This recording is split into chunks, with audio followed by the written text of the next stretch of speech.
Good morning all of you, welcome back to the class of economics.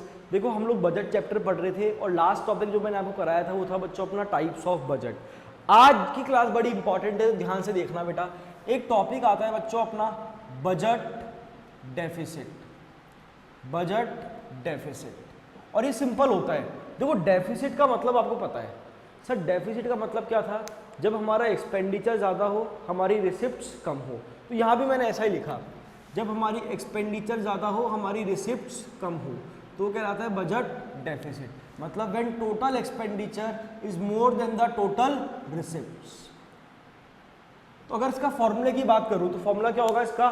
Sir total expenditure minus total receipts. और total expenditure में sir कौन कौन से आते हैं? तो बेटा टोटल एक्सपेंडिचर में दोनों आ गए, रेवेन्यू एक्सपेंडिचर और capital expenditure. Similarly sir total receipts में कौन कौन से आते हैं? बेटा इसमें भी दोनों आ गए, रेवेन्यू रिसिप्ट्स और कैपिटल रिसिप्ट्स। तो हम पढ़ते हैं बेटा budget deficit. It refers to a situation when budget expenditure of the government is more than the budget receipts. तो मैंने क्या बोला? When budgeted expenditure of the government is more than the budgeted receipts. बोले तो budgeted expenditure ज्यादा है किससे? Budgeted receipt से। और बजटेड एक्सपेंडिचर का मतलब यही होता है टोटल एक्सपेंडिचर, मतलब revenue plus capital. And budgeted receipts का मतलब भी यही होता है total receipts, that is revenue plus capital. तो देखो बजट डेफिसिट की बात करें, it refers to a situation when budgeted expenditure was greater than the budgeted receipts. अब ये तीन तरह के होते हैं बजट डेफिसिट बेटा, तीन तरह का होता है और यही सबसे ज्यादा एग्जाम में पूछा जाता है। पहला होता है बच्चों रेवेन्यू डेफिसिट, पहला होता है बच्चों रेवेन्यू डेफिसिट। दूसरा होता है बच्चों फिस्कल डेफिसिट और तीसरा होता है बच्चों प्राइमरी डेफिसिट। तो मैंने तीन तरह के बताया बेटा, कौन कौन से होते हैं? एक तो होता है रेवेन्यू डेफिसिट, एक होता है फिस्कल डेफिसिट और एक होता है प्राइमरी डेफिसिट। अब मुझे बताओ डेफिसिट का मतलब क्या है? सर सिंपल सा मतलब है जब एक्सपेंडिचर ज्यादा हो और रिसिप्ट्स कम हो। मैंने वही चीज बोला कि सर जब एक्सपेंडिचर ज्यादा हो और रिसिप्ट्स कम हो। बट मैंने यहाँ कौन सा पूछा आपसे? देखो वहां मैंने पूछा था डेफिसिट, तो सर एक्सपेंडिचर ज्यादा हो रिसिप्ट्स कम हो। बट कौन सा डेफिसिट था? Sir budget deficit. तो अपन ने क्या लगा दिया? When budgeted expenditure is more than the budgeted receipts. तो यहाँ हम कौन सा पूछ रहा हूँ आपसे? जहाँ मैं आपसे पूछ रहा हूँ रेवेन्यू डेफिसिट, तो क्या लिखोगे? When revenue expenditure of the government is more than the revenue receipts. तो कौन सा कहलाएगा वो? Revenue deficit. तो बहुत सिंपल है, पढ़ो। रेवेन्यू डेफिसिट की मैं बात करता हूँ। It is the excess of revenue expenditure over revenue receipt during a financial year. तो मैं सिंपल क्या बोल रहा हूँ, जब गवर्नमेंट का रेवेन्यू एक्सपेंडिचर ज्यादा हो, रेवेन्यू रिसिप्ट्स कम हो, तो वो कहलाता है बेटा रेवेन्यू डेफिसिट। तो वो कहलाता है बेटा कौन सा? Revenue deficit. क्लियर हुए दोनों पॉइंट? एक तो पड़ा बजट डेफिसिट, वो क्या था बेट? जब बजटेड, देखो सिंपल सोचो, डेफिसिट मतलब क्या है? खर्चा ज्यादा कमाई कम। तो when budgeted expenditure is more than the budgeted receipt, it is called budgeted deficit. Similarly, when revenue expenditure is more than the revenue receipts, it is called revenue deficit. अब अपन आज रेवेन्यू डेफिसिट वाले के बारे में पढ़ेंगे, तो fiscal और primary को अपन बाद में देखेंगे। अब पहला टॉपिक कौन सा पढ़ने वाले हैं बेटा अपन? Revenue deficit. तो सब लोग प्लीज ध्यान से देखना, मैं पढ़ा दूं आपको अभी। रेवेन्यू डेफिसिट क्या था बच्चों? ये कि सर जब रेवेन्यू एक्सपेंडिचर ज्यादा हो किससे? रेवेन्यू रिसिप्ट से। तो कौन सा कहलाता है? वो रेवेन्यू डेफिसिट। अब इसमें एक टॉपिक आता है बेटा, कौन सा? इसके इम्प्लीकेशंस क्या क्या है। ये एग्जाम में आता है एज अ थ्योरेटिकल क्वेश्चन कि what are the implications of revenue deficit, कि सर इसके इम्प्लीकेशंस क्या क्या है।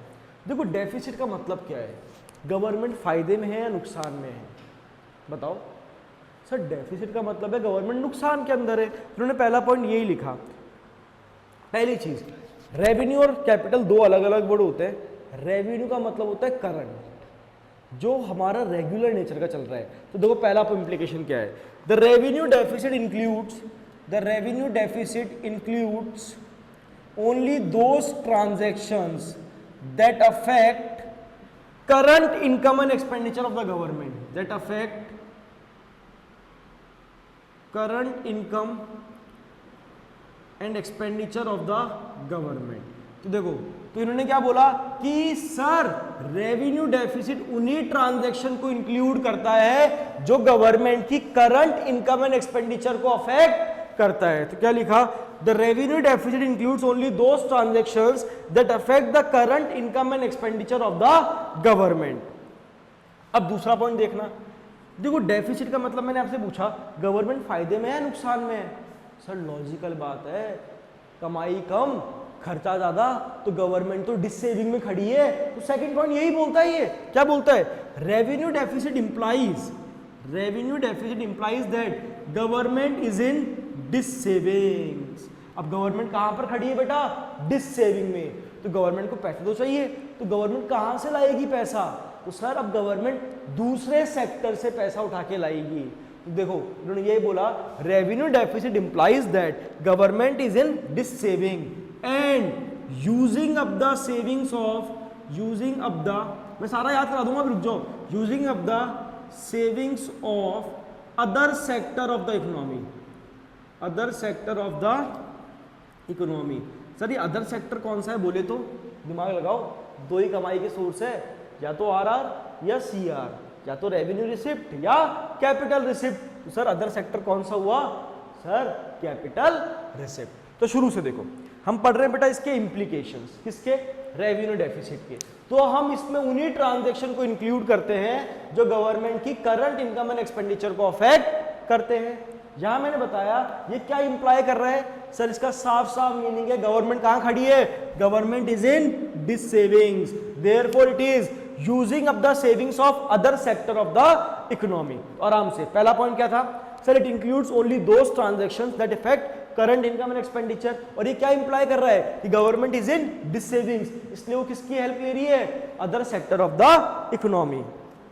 तो मतलब सर गवर्नमेंट रेवेन्यू डेफिसिट को कहां से फाइनेंस कर रही है, कैपिटल रिसिप्ट से। कहां से ला रही है पैसा, कैपिटल रिसिप्ट से। तो थर्ड पॉइंट देखो, revenue deficit implies that government has to finance it from capital receipts. और इसके दो एग्जांपल बताओ कैपिटल रिसिप्ट्स के। सर एक तो बोरोइंग्स, तो गवर्नमेंट ने ये बोला borrowed funds are used by the government to finance the consumption requirement, तो सर या तो गवर्नमेंट बोरो कर लेगी या गवर्नमेंट कोई एसेट को बेच देगी, या तो बोरोड फंड या डिसइन्वेस्टमेंट। ये दोनों किसके एग्जांपल है बेटा, कैपिटल रिसिप्ट्स के। तो अपन एक लिंक बनाने की कोशिश करते हैं आराम से। पहला पॉइंट क्या बोलता है कि सर इसमें उसी को इंक्लूड करेंगे जो करंट इनकम और एक्सपेंडिचर को अफेक्ट करेगा। क्लियर बच्चों, इसका मतलब क्या है कि सर गवर्नमेंट डिससेविंग में खड़ी है और गवर्नमेंट कहां से पैसा लाएगी, सर दूसरे सेक्टर से। ठीक है, अब जनरली गवर्नमेंट कहां से फाइनेंस करती है, सर दूसरा सेक्टर कौन है, वो कैपिटल रिसिप्ट्स। और लास्ट के दो पॉइंट तो क्या है, उसके एग्जांपल है, याद है 4 एग्जांपल पढ़ाए थे, borrowings, recovery of loans and advance, disinvestment, small savings. तो उसमें से एक एग्जांपल तो क्या है, सर बोरोड फंड। या तो गवर्नमेंट किसी से पैसा बोरो कर लेगी या गवर्नमेंट अपनी कोई प्रॉपर्टी को सोल्ड कर देगी। अब अपने पे लेके देखो, सपोज करो आपकी महीने की सैलरी 50,000 रुपए है और इस महीने आपका 1.5 लाख रुपए का खर्चा आ गया। अब सर सैलरी कितनी आई, 50,000 रुपए, खर्चा कितना आ गया, 1.5 लाख रुपए का। अब हमारे पास दो ही तरीके हैं, या तो खर्चा चाहिए, पैसा चाहिए आपको, आपके पास दो ही सिनेरियो है, या तो आप क्या करो किसी से 1 लाख रुपए उधार ले लो, that is called borrowed fund. या फिर आप क्या करो, आपके गांव में कोई जमीन जायदाद पड़ी है उसको सोल्ड कर दो और पैसा ले लो, दैट इज कॉल्ड डिसइन्वेस्टमेंट। तो गवर्नमेंट भी तो यही कर रही है, या तो पैसा बोरो कर रही है या अपनी जो प्रॉपर्टी है, पब्लिक सेक्टर कंपनी है, उसको प्राइवेट सेक्टर को सोल्ड करके पैसा रिकवर कर रही है। तो इस तरीके से अपन ने 5 पॉइंट पढ़े। मैं रीड करता हूं पांचों point. The revenue deficit includes only those transactions that affect current income and expenditure of the government, and revenue deficit implies that government is in dis-savings and using up the savings of other sector of the economy as a part of its consumption requirement, and revenue deficit implies that government has to finance it from capital receipts.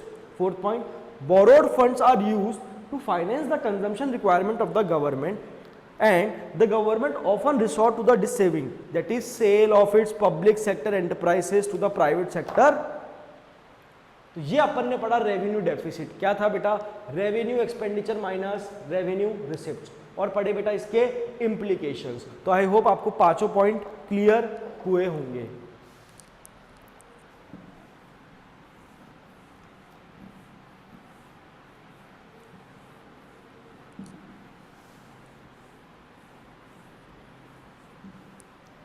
अब next आता है बच्चों fiscal deficit. ये भी पता है आपको आता है, मैंने बताया था डेफिसिट का मतलब क्या है सर, सर एक्सपेंडिचर ज्यादा हो रिसिप्ट्स कम हो। अब सर जैसे बजट में क्या था, budget expenditure minus budget receipt, sir revenue में क्या था, revenue expenditure minus revenue receipt, but यहाँ पर ऐसा नहीं है, कहीं लिख दो fiscal expenditure minus fiscal receipt, नहीं, यहाँ आएगा बेटा total expenditure minus total receipt. तो यस सेम तरीके से अपन इसको निकालेंगे जैसे बजट में निकाला, ठीक है। तो देखो फिस्कल डेफिसिट क्या था बेटा, total expenditure minus total receipt, ठीक है। या फिर इसका एक डायरेक्ट फॉर्मूला भी होता है निकालने का, fiscal deficit is nothing but is equals to are borrowings. Direct formula क्या है बेटा फिस्कल डेफिसिट का, कुछ नहीं सर, डायरेक्ट आप इसको बोरोइंग्स के इक्वल भी रख सकते हो। तो हम पढ़ते हैं, देखो fiscal deficit, fiscal deficit is the excess of total expenditure over total receipts excluding borrowings, excluding borrowings, क्योंकि हमने डायरेक्टली इसका फॉर्मूला बना दिया कौन सा, fiscal deficit is equals to borrowings. तो ध्यान रखना फिस्कल डेफिसिट को हम दो तरीके से निकाल सकते हैं, या तो total expenditure minus total receipt, या फिर आप डायरेक्टली किसके इक्वल रख दो इसको, it is nothing but are borrowings. तो fiscal deficit is equals to borrowings. तो आई होप आपको ये दोनों चीज आई होगी, क्या था बेटा total expenditure minus total receipt, या फिर it is equals to borrowings. अब क्या पढ़ेंगे बेटा इसके अपन इम्प्लीकेशंस। तो हम पढ़ने वाले नेक्स्ट टॉपिक बेटा क्या है इसके, जैसे अपन ने पढ़े अभी रेवेन्यू के इम्प्लीकेशन, ऐसे किसके पढ़ेंगे अपन, इम्प्लीकेशंस ऑफ फिस्कल डेफिसिट। पहला आता है बेटा इसमें डेब्ट ट्रैप, डेब्ट ट्रैप। इसको मैं समझाने की कोशिश करता हूं, आपको ध्यान से देखना। एक था पर्सन ए, इसने बी से पैसा उधार लिया, इसने 10,000 रुपये लिए प्रिंसिपल अमाउंट, और इसको बोला मैं आपको 1,000 रुपये दे दूंगा, ठीक है। अब जब बी को चुकाने की बारी आई ना, इसके पास पैसा नहीं था, तो क्या हुआ, इसने सी से उधार लेकर बी को चुका दिया। अब सी से इसने 11,000 रुपये उधार लिए और इसको बोला कि मैं आपको 2,000 रुपये इंटरेस्ट दे दूंगा। अब जब सी को देने की बारी आई, इसके पास फिर पैसा नहीं था, तो इसने क्या करा, डी से पैसा उधार लिया, कितना, 13,000 रुपये, और इसको बोला मैं आपको 3,000 रुपये इंटरेस्ट चुका दूंगा। अब जब डी को चुकाने की बारी आई, इसके पास पैसा नहीं था, तो इसने किससे उधार लिया, ई से पैसा उधार लिया, कितना, 16,000 रुपये, और कहा मैं आपको 4,000 रुपये इंटरेस्ट चुका दूंगा। तो आपने एक चीज नोटिस करी, ये फंसता चला गया, फंसता चला गया, इसका एक टाइम पे इंटरेस्ट ही इतना हो गया जितना इसका प्रिंसिपल अमाउंट था। मतलब दिस इज कॉल्ड डेब्ट ट्रैप, उधारी के जाले में फंसना। और ऐसा ही हुआ इसके साथ, इसको दिया इससे लेकर, इसको दिया इससे लेकर, इसको दिया इससे लेकर, इसको देगा किसी और से लेकर, दैट इज कॉल्ड डेब्ट ट्रैप। तो इसका पहला इंप्लीकेशन क्या है, डेब्ट ट्रैप। तो हम इसको पढ़ने की कोशिश करते हैं, किसको बेटा, डेब्ट ट्रैप को। डेब्ट ट्रैप क्या होता है, चलो बच्चों आगे देखते हैं अपन। अब जो ये अच्छा टॉपिक है, ये इंप्लीकेशन तो ही बड़ी इंडिविजुअली पूछा जा सकता है, राइट शॉर्ट नोट ऑन डेब्ट ट्रैप। तो आपको पूरा का पूरा याद करना पड़ेगा। तो देखो मैं इसको पूरा का पूरा याद कराने की कोशिश करता हूं, आपको ध्यान से देखना। Greater fiscal deficit implies greater borrowings. Sir fiscal deficit ज्यादा होगा तो हमारी बोरोइंग्स भी ज्यादा होगी, ठीक है। अब जैसे ही बोरोइंग ज्यादा होगी तो जो गवर्नमेंट की फ्यूचर लाइबिलिटी है वो क्या होगा, मैं पूरा उतार रहा हूं, एक बार आप भी उतार लेना फिर मैं समझा दूंगा। तो क्या होगा, जो गवर्नमेंट की फ्यूचर लाइबिलिटी है वो इंक्रीज हो जाएगी। सर कैसे, in the form of payment of interest and repayment of loan. तो मैंने पहला पॉइंट क्या बोला, सिंपली सी चीज बोली, अगर फिस्कल डेफिसिट ज्यादा होगा तो गवर्नमेंट की बोरोइंग भी ज्यादा होगी, और अगर गवर्नमेंट की बोरोइंग ज्यादा होगी इसका मतलब क्या है कि सर गवर्नमेंट की फ्यूचर लायबिलिटी बढ़ गई है, किस चीज की, in the form of payment of interest and repayment of loan. जब आप पैसा बोरो करते हो ना तो सर उस पर क्या लगता है, इंटरेस्ट, तो आपको चुकाना दोनों ही पड़ेगा, लोन भी चुकाना पड़ेगा और इंटरेस्ट भी चुकाना पड़ेगा। लेकिन अगर मैं इंटरेस्ट की बात करूं तो बेटा बताओ इंटरेस्ट क्या है, रेवेन्यू या कैपिटल? सर रेवेन्यू, तो उन्होंने ये लिखा payment of interest, payment of interest increases revenue expenditure, increases revenue expenditure and this में इंक्रीज रेवेन्यू डेफिसिट। और जब गवर्नमेंट का रेवेन्यू एक्सपेंडिचर बढ़ेगा तो गवर्नमेंट की रेवेन्यू डेफिसिट भी इंक्रीज बढ़ेगी, एंड दिस में लेड टू, दिस में लेड टू मोर बोरोइंग्स, तो गवर्नमेंट को और पैसा बोरो करना पड़ेगा, एंड मोर इंटरेस्ट पेमेंट, और पैसा बोरो करोगे तो और ब्याज लगेगा। मैं समझाऊंगा पूरा। दिस में led to more borrowings and more interest payment, therefore the government is required to borrow more to pay interest and repay old loan, this is known as डेब्ट।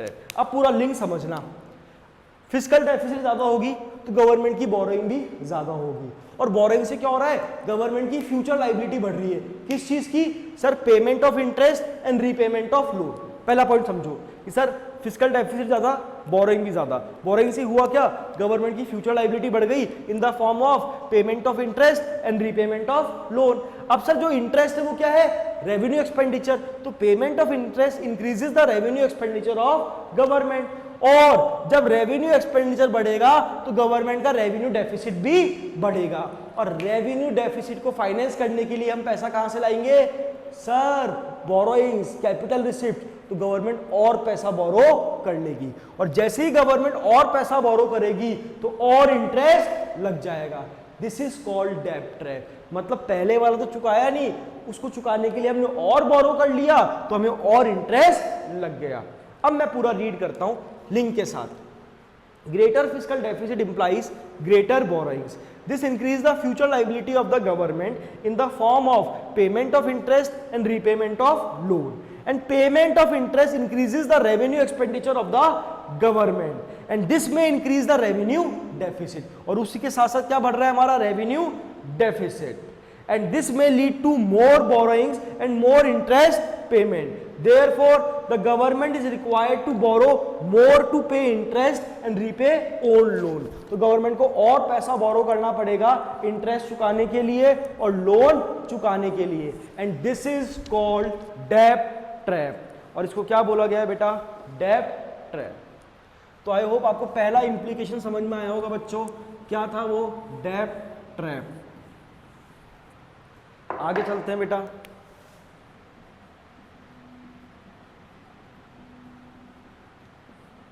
सेकंड आता है बेटा इन्फ्लेशन। सेकंड पॉइंट क्या आता है बच्चों अपना, inflation.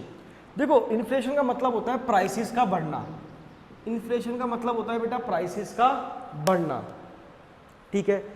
अब देखो जनरली गवर्नमेंट पैसा बोरो कहाँ से करती है, सर जनरली गवर्नमेंट पैसा बोरो करती है रिजर्व बैंक और भी सोर्स है, वर्ल्ड बैंक हो गया, इंटरनेशनल ऑर्गेनाइजेशन, जनरल पब्लिक, आम जनता से, बैंकों से। फिर भी अगर जनरली हम बात करें तो गवर्नमेंट पैसा बोरो करती है आरबीआई से, रिजर्व बैंक ऑफ इंडिया से। अब जैसे गवर्नमेंट ने आरबीआई से पैसा बोरो करा तो आरबीआई क्या करेगा, और करेंसी को प्रिंट करेगा, मोर करेंसी नोट, मोर करेंसी प्रिंट करेगा, और करेंसी को क्या करेगा बेटा, प्रिंट करेगा। जैसे ही आरबीआई और करेंसी को प्रिंट करेगा तो मार्केट में मनी सप्लाई बढ़ जाएगी, मतलब लोगों के पास पैसा आ जाएगा, और जैसे लोगों के पास पैसा आएगा तो डिमांड बढ़ेगी, और डिमांड बढ़ेगी तो सप्लाई तो लिमिटेड है, तो अपने आप ही क्या होगी, प्राइसेस बढ़ जाएगी। याद है पहले कुल्फी 1 रुपए की आया करती थी, अब वो कुल्फी 10 रुपए की हो गई, क्योंकि सर लोगों की परचेजिंग पावर तो बढ़ गई। मतलब जैसे लोग मार्केट में मनी सप्लाई इंक्रीज होता है ना, तो लोगों की परचेजिंग पावर इंक्रीज हो जाती है, और उससे क्या होता है, प्राइसेस और ज्यादा इंक्रीज हो जाती है। This is called inflation. बहुत सिंपल सा पॉइंट है। Fiscal deficit implies that government has to borrow more money to meet this deficit, and government generally borrows from RBI, and RBI prints more currency to meet the deficit, and it increases the circulation of money supply in the economy. जैसे ही RBI ने और currency print करी तो economy में money supply का circulation बढ़ गया. It increases the circulation of money supply in the economy, and increase in money supply leads to the increase in general price level. और जैसे सप्लाई बढ़ेगी मनी की तो लोग जो गुड्स की प्राइस है वो भी इंक्रीज हो जाएगी. ठीक है, and this is called inflation. This is called inflation. Simple simple points बचे हैं अब दोनों. पहले दोनों पॉइंट आप आई होप आपको आए होंगे. बच्चों पहला पॉइंट था डेट ट्रैप, दूसरा पॉइंट पढ़ा अपन ने इन्फ्लेशन, तीसरा आता है बेटा इंक्रीज इन फॉरेन डिपेंडेंस. ये बहुत सिंपल सा पॉइंट है, मैं डायरेक्ट रीड कर रहा हूँ, समझ में आ जाएगा.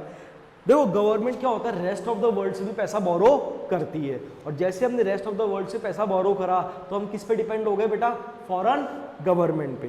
तो government can borrow money from rest of the world to finance its fiscal deficit. To finance it fiscal deficit. तो government generally borrow money from rest of the world to finance its fiscal deficit which increase the dependence of government on other countries.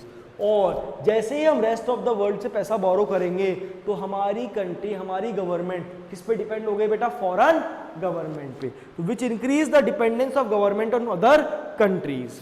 Clear बेटा, simple सा point था. और last point आता है बच्चों बहुत ही सिंपल, affects future growth and development. देखो आज हमारी गवर्नमेंट ने पैसा बोरो किया तो आज तो रीपे करेगी नहीं. जैसे आज हमारी गवर्नमेंट ने रेस्ट ऑफ द वर्ल्ड से पैसा बोरो कर लिया तो वो 20 साल का लोन ले लिया, तो रीपे कब करेंगे, आने वाले 20 सालों के अंदर. तो उस पे जो इंटरेस्ट लगेगा वो किससे रिकवर करेगी गवर्नमेंट, जनरल पब्लिक से. तो जो आने वाली जनरेशन है उनका टैक्सेस बढ़ जाएगा, तो इससे क्या होगा, हमारी जो फ्यूचर ग्रोथ और डेवलपमेंट है वो अफेक्ट होगी. इन्होंने सिंपल लिखा the financial burden of repayment of loan and interest amount will be on future generation. इसको चुकाने का बर्डन किस पे आएगा sir, future generation. And it hampers the future growth and development prospect of the economy. तो ये किसको affect करेगा बेटा, future growth and development of the economy. किसको अफेक्ट करेगा बेटा, फ्यूचर ग्रोथ को. तो देखो ये अपन ने पढ़ा फिस्कल डेफिसिट और उसके इम्प्लीकेशंस. तो अपन ने पढ़े रेवेन्यू डेफिसिट और उसके इम्प्लीकेशंस, फिर अपन ने पढ़ा बच्चों फिस्कल डेफिसिट और उसका इम्प्लीकेशंस. आज हम यहीं तक करेंगे. Thank you all of you. Please इस पार्ट को पढ़ना. Have a good day. Bye all of you.